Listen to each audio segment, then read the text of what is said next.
Good everyone, and welcome to this Blender tips video. Now in this Blender tips video we're going to be talking about grease pencil and mostly how I went about achieving this scene.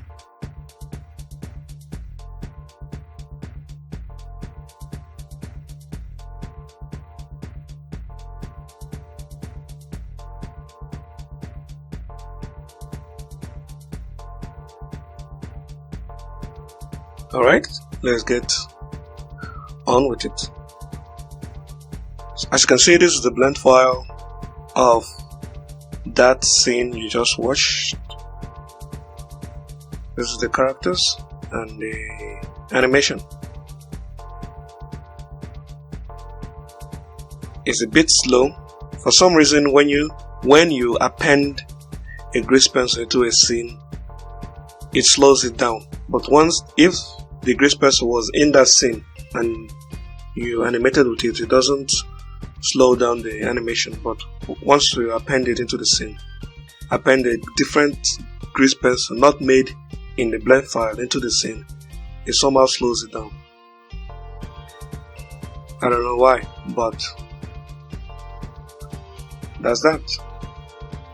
Now let me explain how this animation works, especially for the crowd character.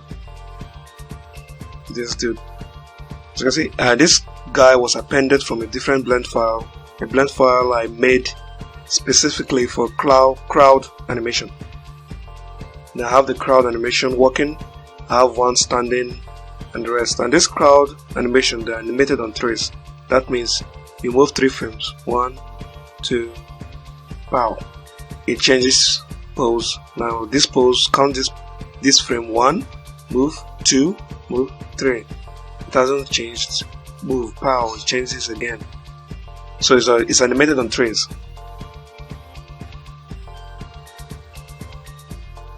You have to be very clear on the animation type you're using, whether it's 1s, 2 or 3s.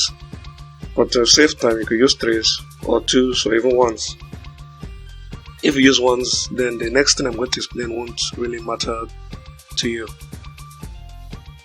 Now let's go to the character standing, and this is another character. This is another crowd simulation scene for grease pencil character I'm working on. Just a character standing.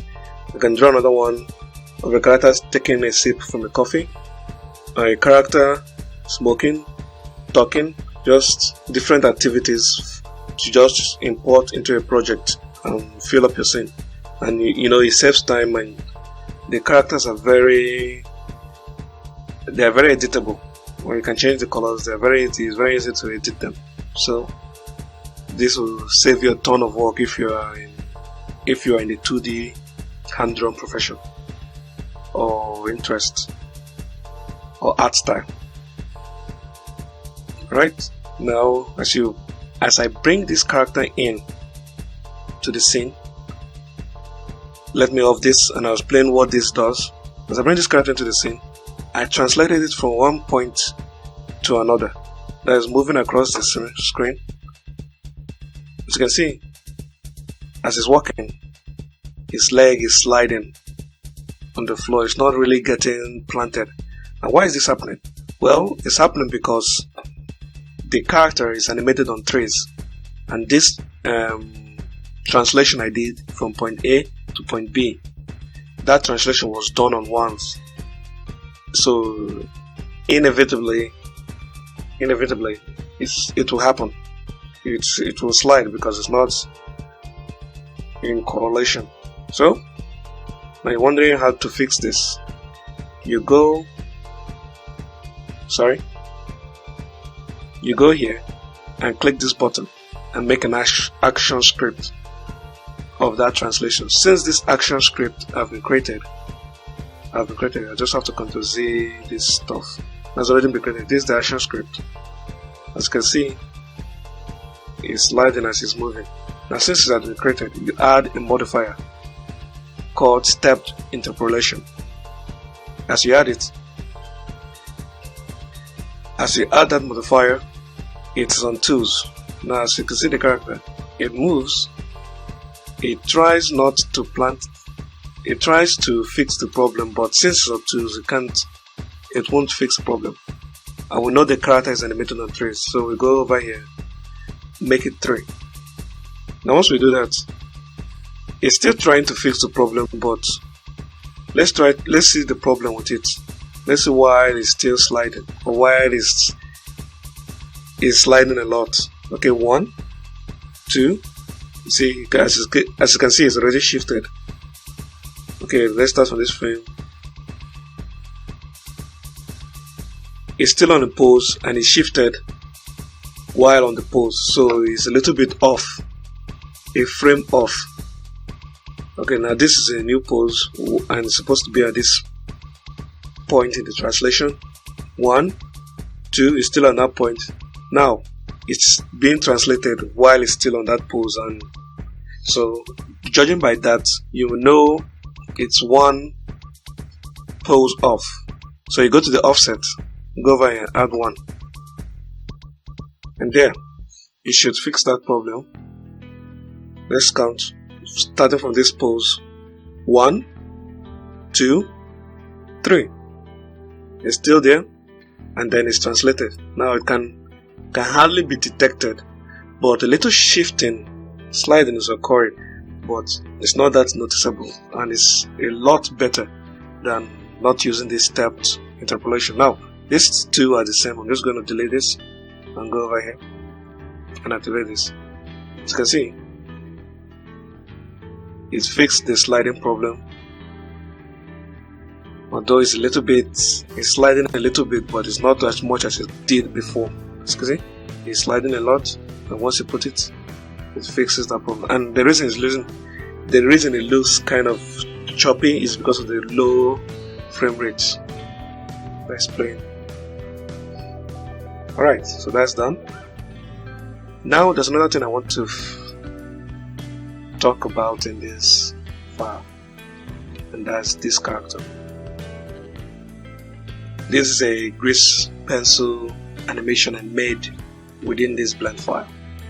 I'm going to turn all this stuff off. As you can see, this is the default, the original. This is how the colors of the character look like. But to make it blend, as you can see, with the color of the character and everything, it doesn't blend well with the environment. So to make it blend more, you go over to the modifier stack and add tint to it. You can set the tint to 1.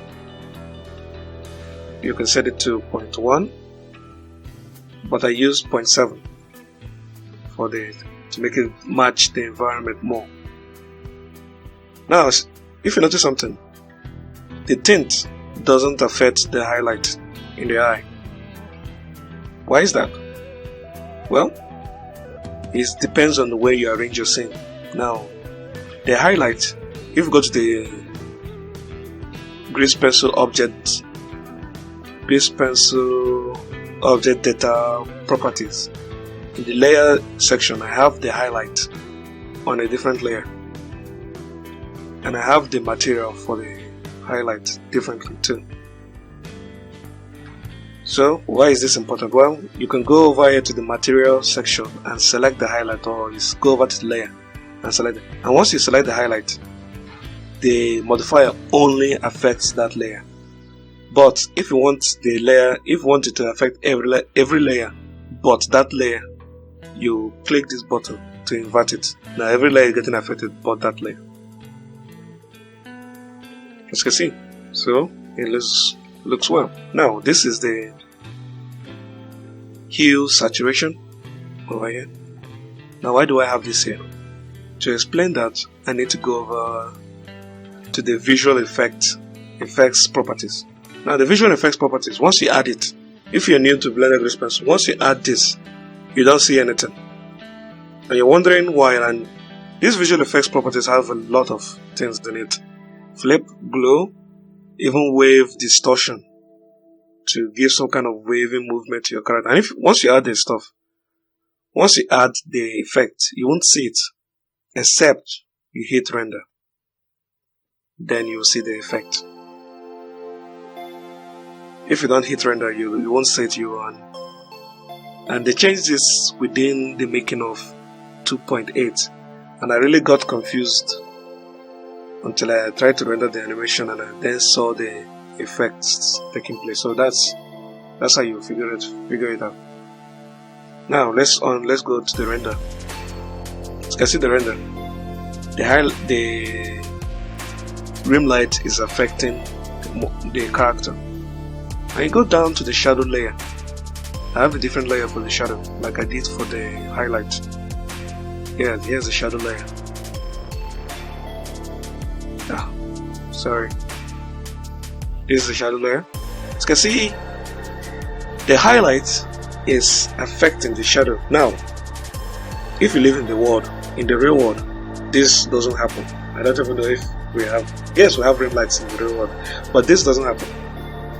Your shadow is not a 3D object that gets light, because in fact, it's the absence of light that gives shadow. So this shouldn't be happening. Now, how do we fix this problem? Well, the rim light is adding to the color, and for some reason this shadow is pure black. It's not any light black, but I think it's because of the opacity. And let's check that.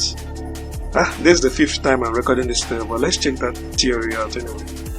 Is it the opacity that's making it? Nope, the opacity doesn't have any effect on it. The opacity doesn't have. For some reason, although it's pure black, it still adds to it, and that's not supposed to happen. For some reason, I don't know. It's not supposed to add to a black color. You can't add to a black color.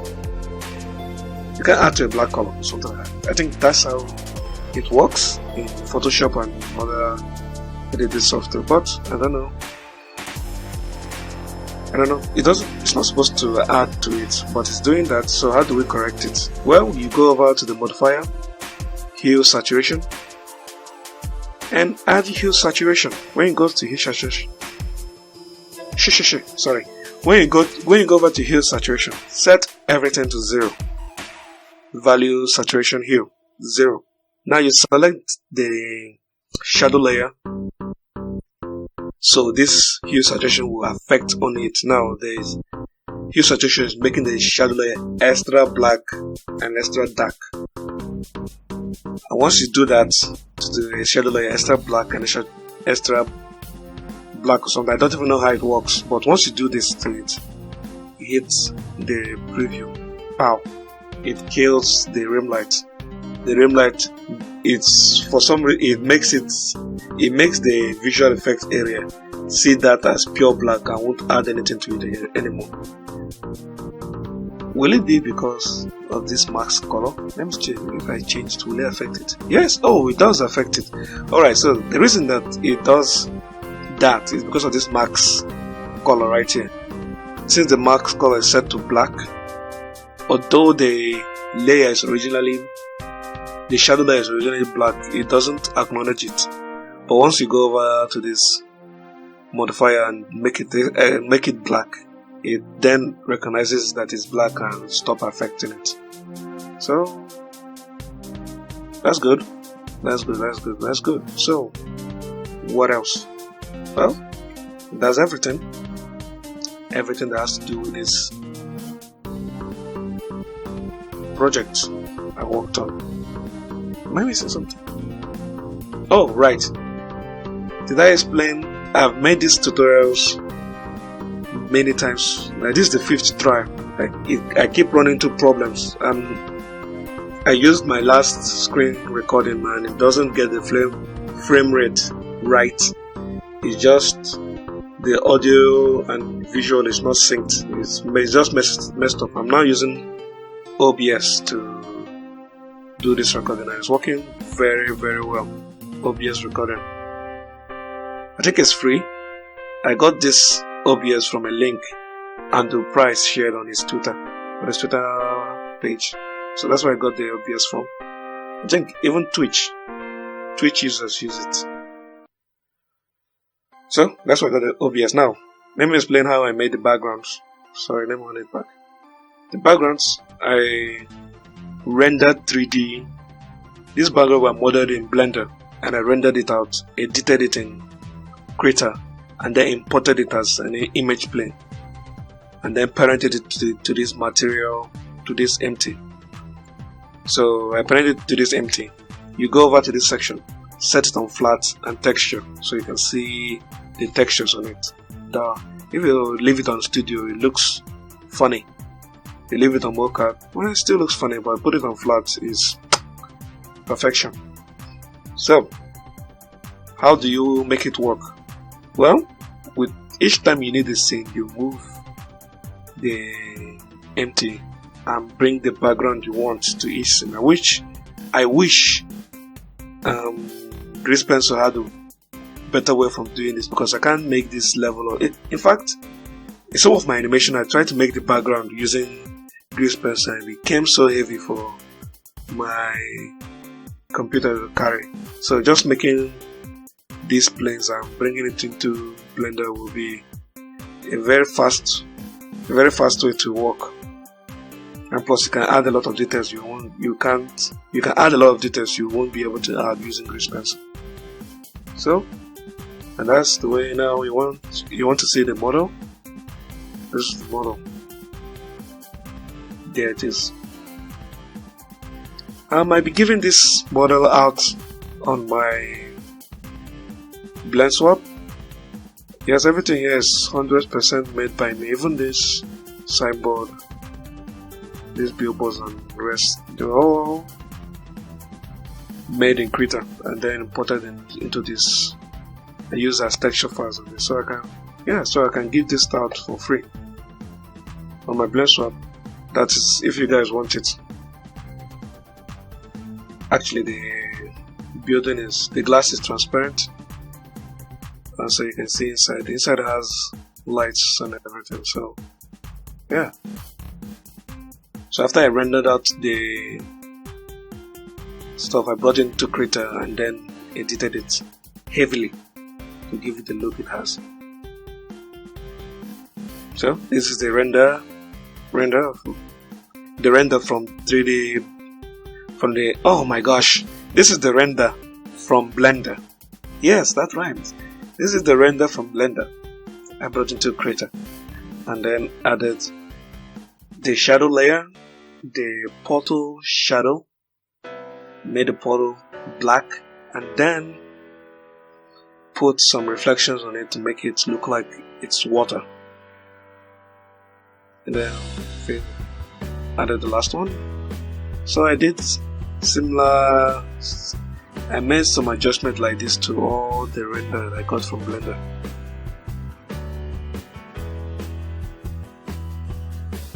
So that's how everything was done.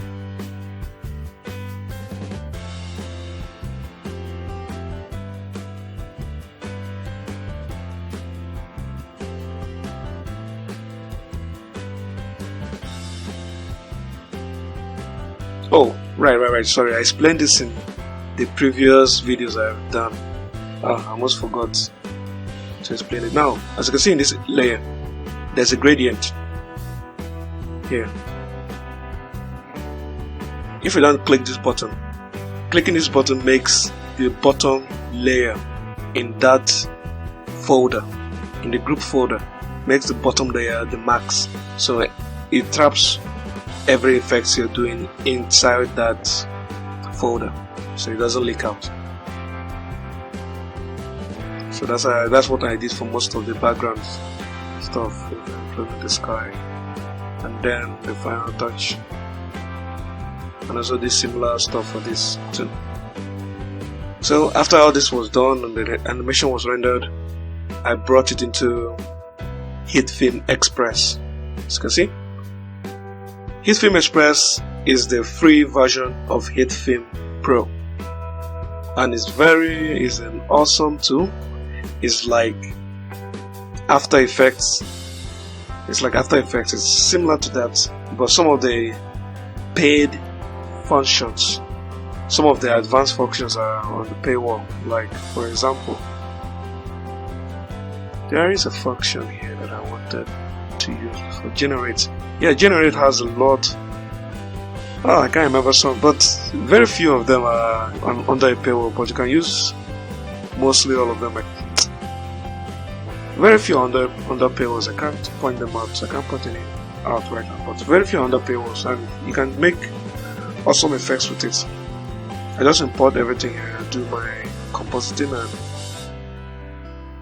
every other thing, and then render it out and have the animation you watch on my YouTube channel. Now, this stuff I did, this video is just a test run for future videos like this to come. A lot of people have asked me for tutorials. I tried to make tutorials, but those tutorials were awful, not good, not well structured, plain awful. So I stopped, and mostly because the reason I stopped is that I didn't have a microphone. I was using my phone. I recorded my voice and overlaid it into the screen capture I did. And the reason I have this microphone was because someone from the Blender group on Facebook, the Blender Facebook group,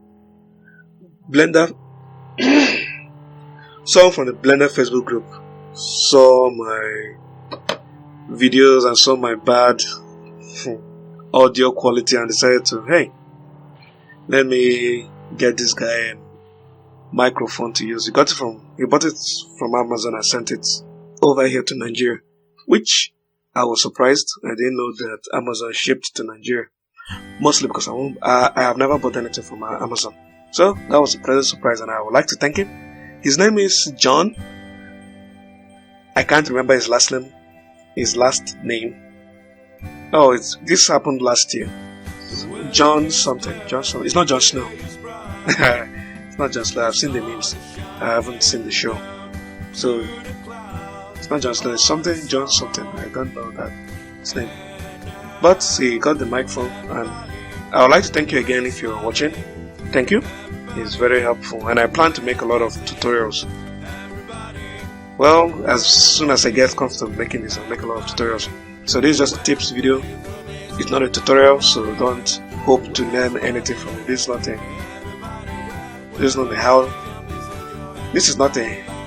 handheld guide. Well, even though I make a feature tutorial, it's going to be mostly like this, but it's not a tutorial, so don't be offended if you don't learn anything from it. So this is the trial, and I hope to get a lot comfortable and make full-length tutorials, start a project, and mostly I make animations on my YouTube channel, so I hope to start the project from beginning, record it, tell you the process I go through, and finish it. And I hope you could learn from it, and I hope you can learn from it. Well, that's all for this segment, for this video. Have an awesome day, and God bless.